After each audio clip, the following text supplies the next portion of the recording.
You talked a little bit about the city that you grew up in South Carolina, and kind of two sides of this racial tension and some of the history that gone on there, as well as a rich history of the African American community. So Cornel West has said that it is a miracle of God that there's never been a black Al-Qaeda.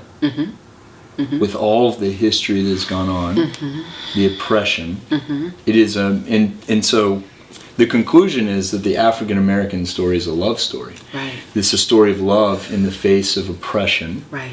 And I can't but help you linking it back to your great grandmother. Yes. That's who it was, your great grandmother that you were. Yeah, we had 5 living generations for a long time. You kept describing her as Jesus loving. Yeah.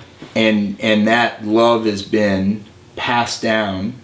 What would you say into what's happening right now in our country, and into not just for the black community but the white community, brown community, of with all the tension, the racial tension that's going on? I think we need to be looking to the heritage that your community has given us. Sure. How should we be responding? So thank you. That's an important question.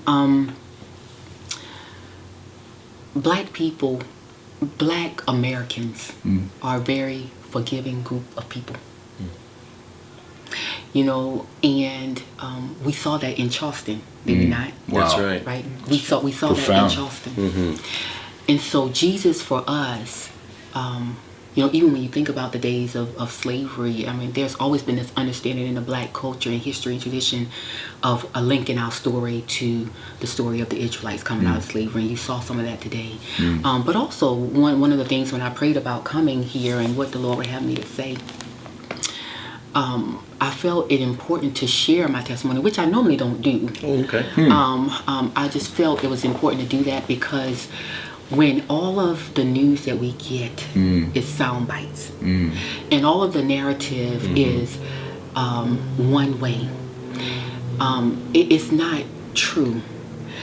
It is not true that all Black children are without their fathers, because I had a great father. And my husband is a great father. He's Black. And all the most of the people I know in my life have Black people have families that are intact. They make a very good living because they work hard. They are homeowners and all these things, right? And so I felt that part of what the Lord was asking me to do today is not just changing the narrative, but providing a very true narrative that stands against the narrative that we're seeing in the media. Amen. Particularly for people who are white and may not have intimate relationships with the Black community. Not just your one Black friend, right? Because your one Black friend may or may not, I mean, we're not a homogeneous group. Yes, right? And so I don't listen to you and think all white men think your way. Right? But if you have so few connections, then that's how you're inclined to think. And so I felt it was important to say, my life matters. The lives of my dad and my brother and my husband and people that I know and love in a very intimate way, their lives matter. Right? Yeah, right. It matters. It matters to God and it matters to me.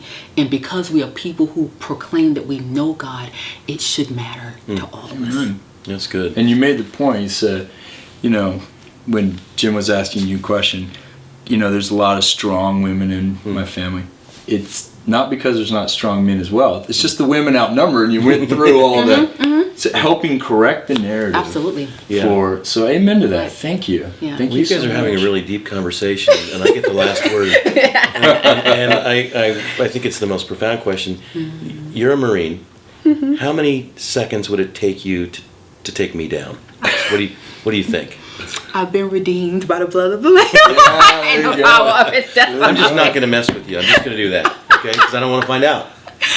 Oh, thank you so much. There's about 25 ways to take it out. Exactly.